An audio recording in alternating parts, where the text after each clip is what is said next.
নমস্কার বন্ধুরা, ভক্তি দর্শনম চ্যানেলের নতুন পর্বে আপনাদের সকলকে স্বাগত। আপনারা কেমন আছেন? আশা করি আপনারা ভালো ও সুস্থ আছেন। আজকের পর্বে থাকবে আষাঢ় মাসের প্রত্যেক বৃহস্পতিবারের মা লক্ষ্মী পুজোর পাঁচালী ব্রতকথা। বিনন্দ রাখালের পালা। নমো নমো লক্ষ্মী দেবী নমো নারায়ণী, এ দিনে করমা দয়া ক্ষীরোদ নন্দিনী। বিনন্দ রাখাল বাস বিরাট নগরে, অতি কষ্টে দিন কাটে থাকে কুড়ে ঘরে। অষ্টবর্ষ বয়সেতে পিতামাতা মরে, অনাথ হইয়া শিশু পথে পথে ঘোরে। মালাকার গৃহে থাকি করে গোচরণ, এই রূপে বিনন্দ করে উদর পূরণ। 12 বর্ষ কেটে যায় এক এক করে, বিনন্দ সর্বদা চিন্তা করে লক্ষ্মী মারে।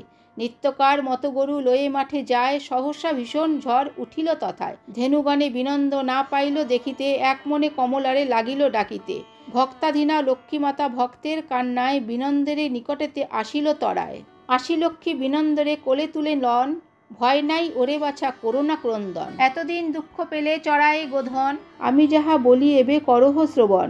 চাকুরিতে কোনো দিনও দুঃখ নাহি যাবে, কৃষিকার্য করো যদি সুখেতে থাকিবে। বিনন্দ বলিল মাগো শুনো মোর কথা, কৃষিকার্য মোর পক্ষে অসম্ভব কথা। বীজ ধান কোথা পাবো বলদ লাঙল, এসব না হলে মাগো কে করিবে হল। জমি জমা কোথা পাবো বলো মা আমারে, অতি কষ্টে থাকি মাগো ভাঙা কুড়ে ঘরে। লক্ষ্মী বলে এই বীজ ধান তুমি লহ, আজ গুরুবার ইহা বপন করহ। লাঙল বলদ কিছু নাহি প্রয়োজন, শুধু তুমি এই ধান্য করহ বপন। ভাগার শ্মশান আদি যত পোড়ো জমি, এই ধান লয়ে বাছা বুনে এসো তুমি। বিনন্দ প্রণাম করি লক্ষ্মীর চরণে, লক্ষ্মীর আদেশ মতো ধান দিল বুনে। লক্ষ্মীদত্ত ধান্য পাকে আড়াই দিনেতে, বিনন্দ কাটিয়া ধান আনে কুটিরেতে। তথাকার রাজা ছিল অতি দুরাচারী, বিনন্দেরে বলে ধান করিছিস চুরি। দূতগণে ডাকি রাজা আদেশ করিল, বিনন্দের যত ধান সব কেড়ে নিল।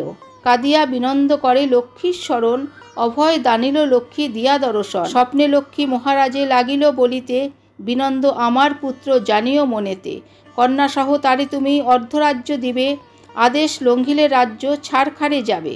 এই রূপে রাজেরে লক্ষ্মী স্বপ্নাদেশ দিল, ভয় পেয়ে মহারাজ কাঁপিতে লাগিল। বিনন্দেরে আনি রাজা নিজ অন্তঃপুরে, কন্যাসহ অর্ধরাজ্য দিল বিনন্দেরে। যথাকালে সেই রাজা পরলোকে গেল, রাজা হয়ে বিনন্দ সিংহাসনেতে বসিল।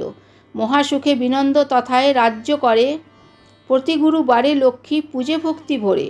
শঙ্কর প্রণাম করি লক্ষ্মীর চরণে, বিনন্দেরে পালা শেষ করিল এখানে।